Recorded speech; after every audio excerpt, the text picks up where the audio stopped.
اور جو تنخواہ مل رہی ہے وہاں کے مفتی اعظم کو اور وہاں کے قاضیوں کو اور وہاں کے مفتیوں کو، وہاں کے جھوٹے ملاؤں کو، اس تنخواہ کی بدولت اپنا ایمان بیچتے ہیں۔ اس تنخواہ کی بدولت بکریاں بھیڑیے بن گئیں، درندے بن گئے، اور وہ اہل ایمان کے خلاف، اسلامی جماعتوں کے خلاف، اسلامی تحریکات کے خلاف، مسلمانوں کے خلاف فیصلے کرتے ہیں۔ ایسے مولویوں، ایسے مفتیوں، ایسے قاضیوں کے خلاف دنیا کی مسلم قوموں کو بغاوت کر دینا چاہیے، ان کو نکار دینا چاہیے، ان کو تھوک دینا چاہیے، ان کی مشیقت کا انکار کرنا چاہیے، صاف اعلان کر دینا چاہیے، تم ہمارے نہیں ہو، تم پرائے ہو، تم نے جھوٹی آبائیں، جھوٹے امامیں پہن رکھے ہیں، جھوٹی داڑیاں رکھ رکھی ہیں، تم قوموں کو بیچنا چاہتے ہو، تم دجال کے حوالے کرنا چاہتے ہو، کہ جن کو قرآن دشمن قرار دیتا ہے، جن کے لیے سخت ترین الفاظ بولتا ہے، جن کے لیے حکم ہے کہ ان کو دشمن سمجھنا، ان سے جو دوستی کریں،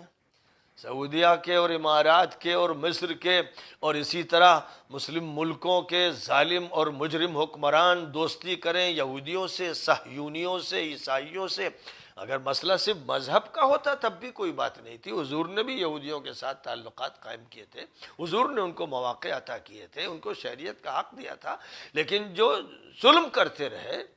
اہل ایمان کو مارتے رہے، جو ان کو جیلوں میں ٹھوستے ہیں، جو ان کو شہید کرتے ہیں، جنہوں نے ان کی زمین چھین لی، مکان چھین لیے، ان کے محلوں کے محلے ختم کر دیے، ان سے دوستی کرنے والے ذلیل اور مجرم اور خبیث اور اسلام دشمن ہیں، ان کی یہ پہچان ہے۔ اگر اس پہچان میں کوئی شخص غلطی کر رہا ہے تو اس کو اپنے عقیدے کو بھی درست کرنا چاہیے اور اسے قرآن کا مطالعہ کرنا چاہیے۔ آج اس وقت کی جو صورتحال ہے، جو سعودی مملکت اور امارات کی حکومت اور مصر کی حکومت اور اسی طرح کے جو چیلے چپاٹے ہیں، جو اس طرح کے حکمران ہیں، اور ان کے جو مولوی، ملا، مکار و خبیث و مجرم جو ان لوگوں کی نمائندگی کرتے ہیں جن کے بارے میں قرآن میں کہا گیا کہ ہم نے تو ان کو اپنی کتاب دی تھی کہ اس کے ذریعے سے ان کو ہدایت ملے گی، لیکن وہ دنیا دنی کی طرف لپکے، اس پہ اور مٹی کی طرف انہوں نے دیکھا اور زمین سے چمٹ گئے اور اپنے مادی مفادات کی ترجیح دی، اور جو تنخواہ مل رہی ہے وہاں کے مفتی اعظم کو اور وہاں کے قاضیوں کو اور وہاں کے مفتیوں کو، وہاں کے جھوٹے ملاؤں کو، اس تنخواہ کی بدولت اپنا ایمان بیچتے ہیں۔ اس تنخواہ کی بدولت بکریاں بھیڑیے بن گئیں، درندے بن گئے، اور وہ اہل ایمان کے خلاف، اسلامی جماعتوں کے خلاف، اسلامی تحریکات کے خلاف، مسلمانوں کے خلاف فیصلے کرتے ہیں، اور ساری ان کی طاقت کا استعمال، ان کی فوج کا استعمال اپنے عوام کے خلاف، اہل ایمان کے خلاف ہوتا ہے۔ یہ وہ مجرم ہیں جن کے بارے میں تمام مسلمانوں کو، دنیا کی تمام مسلم قوموں کو سمجھ لینا چاہیے اور نہایت طاقتور اور واضح اور صریح موقف اختیار کرنا چاہیے، اور جو بھی ہمارے ملک اور دیگر پڑوسی ملکوں کا مولوی، عالم، مفتی، قاضی، شیخ، صوفی ان کے ساتھ کھڑا ہو، ان کا ساتھ دے رہا ہو، ان کے بارے میں رائے دے رہا ہو،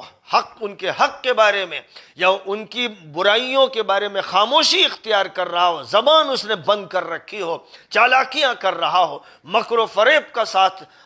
لے رہا ہو اور عوام کو دھوکہ دے رہا ہو اور عوام میں ان کا اعتماد بحال کرنے کی کوشش کر رہا ہو،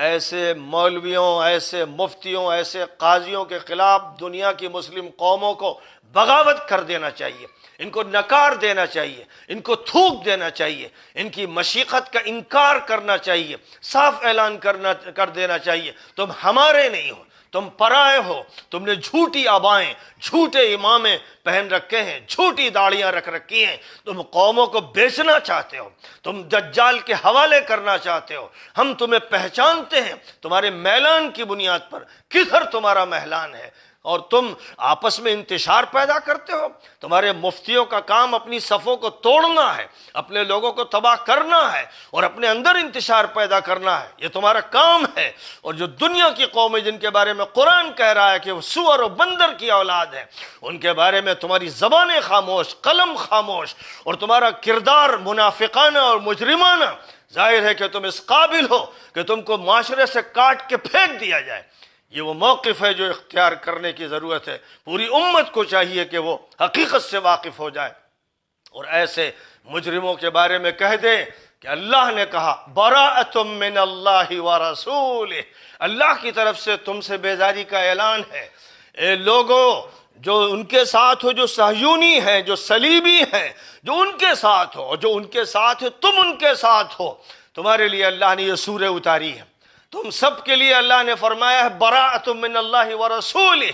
اللہ کی طرف سے اور رسول کی طرف سے تم سے بیزاری کا اعلان ہے۔ اس لیے جھوٹے شیخ اور ملا اور صوفی بن کر ہم پر مسلط مت ہو، ہمارے سروں پر مت بیٹھو، ہمیں دھوکہ مت دو، ہمارے مدرسے اغوا مت کرو، ہماری جماعتوں پر ڈکیتی مت ڈالو، ہمارے درمیان سے دفان ہو جاؤ۔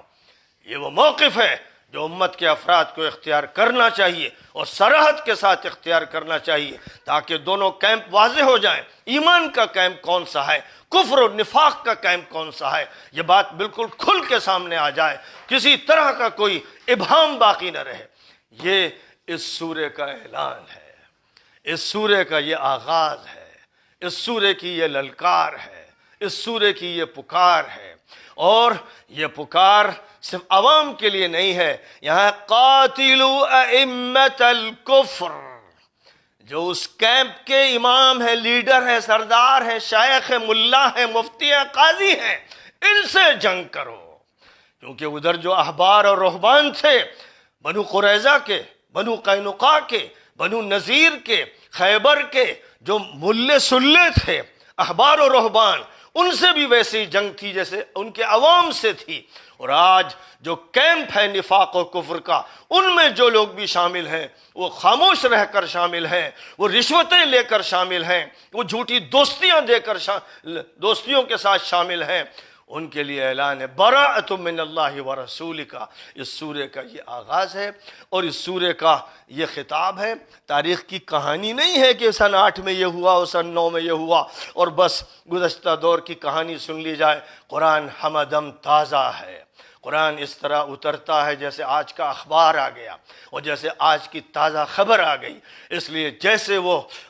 پرانا ہے ویسے ہی وہ نیا ہے، جیسے وہ 1450 سال پہلے تھا ویسی آج 21ویں صدی میں وہ ہم سے بات کر رہا ہے۔ اور نومبر کی 17 تاریخ میں اور 2020 میں وہ ہم سے گفتگو کر رہا ہے، اور ہم اللہ کا کلام سن رہے ہیں، گویا براہ راست سن رہے ہیں، بیچ میں کوئی واسطہ نہیں ہے۔ اور وہ ہم سے یہ کہہ رہا ہے کہ پہچانو کون ہے جو تمہارے شمار ہوں گے، کون ہے جو تم سے الگ ہوں گے، کون سے 2 کیمپ ہیں جو بن گئے ہیں، دکھ رہے ہیں، کس کیمپ میں تمہیں داخل ہونا ہے، کس کیمپ سے تمہیں الگ ہونا ہے۔ یہ ہے جو اعلان اس وقت آج کی تاریخ کر رہی ہے، آج کا دن کر رہا ہے، حالات کر رہے ہیں، قرآن کر رہا ہے، ان سے واقفیت کی ضرورت ہے۔ وآخر دعوانا ان الحمد للہ رب العالمین۔